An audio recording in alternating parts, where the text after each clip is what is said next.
നമസ്കാരം.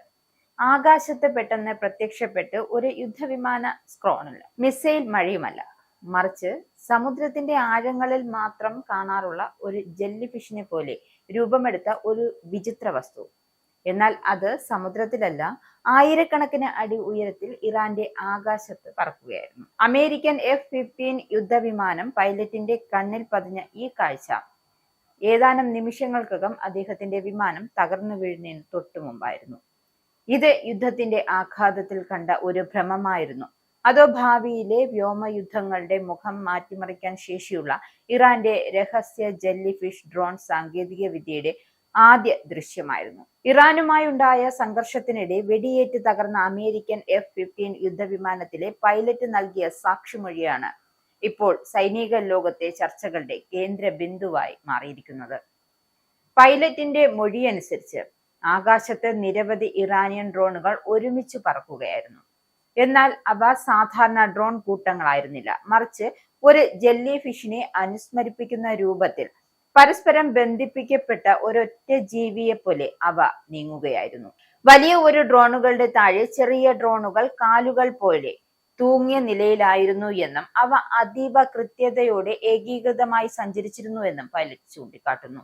ഈ വിവരണം അമേരിക്കൻ ഇന്റലിജൻസ് ഉദ്യോഗസ്ഥരെ പോലും അമ്പരപ്പിച്ചിരിക്കുകയാണ്. അക്ഷരാർത്ഥത്തിൽ ചിലർ ഇതിനെ യഥാർത്ഥ അന്യഗ്രഹ ജീവിയെ പോലുള്ള കാഴ്ച എന്നാണ് വിശേഷിപ്പിച്ചത്. ഈ സംഭവത്തിന്റെ ഏറ്റവും കൗതുകമാർന്ന മറ്റൊരു വശമുണ്ട്. ഇത്തരമൊരു സാങ്കേതിക വിദ്യ ഇറാന്റെ കൈവശമുണ്ടെങ്കിൽ അത് നിലവിലെ വ്യോമ യുദ്ധ സങ്കല്പങ്ങളെ തന്നെ മാറ്റിമറിക്കാൻ കഴിവുള്ള ഒന്ന് തന്നെയാണ്. യുദ്ധവിമാനങ്ങൾക്കെതിരായ പരമ്പരാഗത പ്രതിരോധ സംവിധാനങ്ങൾ പ്രധാനമായും ഒറ്റ ഡ്രോണുകളെയോ ചെറിയ കൂട്ടങ്ങളെയോ നേരിടാൻ രൂപകൽപ്പന ചെയ്തിരിക്കുന്നവയാണ്. എന്നാൽ അതേസമയം പരസ്പരം ആശയവിനിമയം നടത്തി സ്വയം ഏകോപിപ്പിക്കാൻ കഴിയുന്ന ഡ്രോണുകളുടെ ഒരു ജീവിച്ചിരിക്കുന്ന കൂട്ടം ആകാശത്ത് പ്രത്യക്ഷപ്പെടുകയാണെങ്കിൽ അതിനെ നേരിടുക എന്നത് അതീവ ദുഷ്കരമാണ്. എന്തായാലും പൈലറ്റിന്റെ മൊഴിയെക്കുറിച്ചുള്ള അമേരിക്കൻ ഇന്റലിജൻസ് സമൂഹത്തിനകത്ത് തന്നെ അഭിപ്രായ ഭിന്നത നിലനിൽക്കുന്നുണ്ട്. യുദ്ധത്തിന്റെ അത്യന്തം സമ്മർദ്ദപൂർണമായ സാഹചര്യത്തിലൂടെയാണ് പൈലറ്റ് അന്ന് കടന്നുപോയത്. വിമാനം തകർന്നതിന്റെ ആഘാതവും മരണഭീതിയും അദ്ദേഹത്തിന്റെ നിരീക്ഷണത്തെ സ്വാധീനിച്ചിരിക്കാം എന്നാണ് അമേരിക്ക പറയുന്നത്.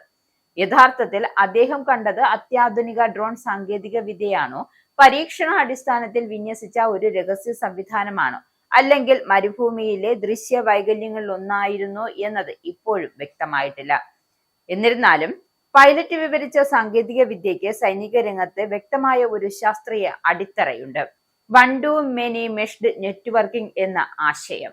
അതായത് ഈ സാങ്കേതിക വിദ്യ ഉപയോഗിച്ച് ഒരു ഓപ്പറേറ്റർക്ക് ഒരേ സമയം എന്ത് ചെയ്യാം? നിരവധി ഡ്രോണുകളെ നിയന്ത്രിക്കുവാനും ഡ്രോണുകൾക്ക് പരസ്പരം വിവരങ്ങൾ കൈമാറാനും സ്വയം തീരുമാനമെടുക്കുവാനും സാധിക്കും. ഒരു ഡ്രോൺ തകർന്നാലും ബാക്കിയുള്ളവയുടെ പ്രവർത്തനം എന്ത് ചെയ്യില്ല? തടസ്സപ്പെടില്ല. പകരം അവ സ്വയം പുതിയ രൂപീകരണം സൃഷ്ടിച്ച് ദൗത്യം തുടരാൻ പ്രാപ്തരാവുകയും ചെയ്യും. ലോകത്തിലെ പ്രധാന സൈനിക ശക്തികളായ അമേരിക്ക, റഷ്യ, ചൈന തുടങ്ങിയ രാജ്യങ്ങൾ വർഷങ്ങളായാണ് ഡ്രോൺ സാങ്കേതിക വിദ്യ വികസിപ്പിക്കുന്നതിൽ വൻ നിക്ഷേപങ്ങളാണ് നടത്തിവരുന്നത്. ഇറാനും റഷ്യയുടെയും ചൈനയുടെയും സാങ്കേതിക സഹായത്തോടെ സ്വന്തം ഡ്രോൺ പദ്ധതികളെ ഗണ്യമായി മെച്ചപ്പെടുത്തിയിട്ടുണ്ട്. എന്തായാലും ഉക്രൈൻ യുദ്ധത്തിൽ റഷ്യ ഉപയോഗിച്ച ഇറാനിയൻ ഷഹദി ഡ്രോണുകൾ ഇതിനകം തന്നെ ലോകശ്രദ്ധ നേടിക്കഴിഞ്ഞിട്ടുണ്ട്. എന്നാൽ ഇപ്പോൾ ഉയരുന്ന പുതിയ വെളിപ്പെടുത്തലുകൾ ശരിവെക്കുകയാണെങ്കിൽ ഇറാൻ വെറും ആക്രമണ ഡ്രോണുകളുടെ നിർമ്മാതാക്കൾ മാത്രമല്ല, ഭാവിയിലെ കൃത്രിമ ബുദ്ധി അധിഷ്ഠിതമായ സ്വാം യുദ്ധ സാങ്കേതിക വിദ്യയിൽ മുന്നേറുകയാണ് എന്നാണ് മുന്നേറുന്നു എന്ന വ്യക്തമായ സൂചന കൂടിയാണ് പുറത്തു വരുന്നത്. ഇറാനുമായുള്ള പുതിയ നയതന്ത്ര ചർച്ചകൾ ആരംഭിക്കുന്ന ഈ ഘട്ടത്തിൽ പുറത്തുവരുന്ന ഈ വെളിപ്പെടുത്തൽ അമേരിക്കയ്ക്ക് എന്ത് ചെയ്യുന്നു? അധിക സമ്മർദ്ദം സൃഷ്ടിച്ചിരിക്കുകയാണ്. എന്തുകൊണ്ടെന്ന് വെച്ചാൽ ആണവ പദ്ധതികൾക്ക് പുറമെ ഇറാന്റെ ഡ്രോൺ സാങ്കേതിക വിദ്യയും ഭാവി ചർച്ചകളിൽ പ്രധാന വിഷയമാവുകയാണ്.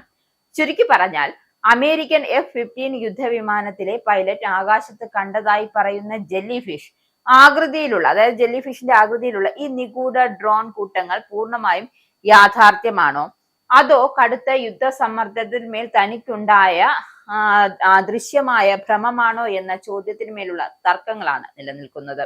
ഔദ്യോഗികമായി ഇതിനൊരു സ്ഥിരീകരണം നൽകാൻ അമേരിക്ക മടിക്കുമ്പോഴും ഒരു കാര്യത്തിൽ യാതൊരുവിധ തർക്കമില്ലാതെ വ്യക്തമാണ്. എന്താണത്? ആഗോള വ്യോമയുദ്ധങ്ങളുടെ ചരിത്രം ഇനി ഒരിക്കലും പഴയതുപോലെ ആയിരിക്കില്ല. പരമ്പരാഗത യുദ്ധവിമാനങ്ങളും മിസൈലുകളും ഉപയോഗിച്ച് അതിർത്തികൾ സംരക്ഷിച്ചിരുന്ന കാലം അതിവേഗം കടന്നു പോവുകയാണ്. കൃത്രിമ ബുദ്ധിയും അത്യാധുനിക അൽഗോരിതങ്ങളും നിയന്ത്രിക്കുന്ന ആയിരക്കണക്കിന് സ്വയംഭരണ ഡ്രോണുകൾ തമ്മിലുള്ള അദൃശ്യമായ ഏറ്റുമുട്ടലുകളായിരിക്കും ഇനി ഭാവിയുടെ പോരാട്ട വീര്യം നിശ്ചയിക്കുക.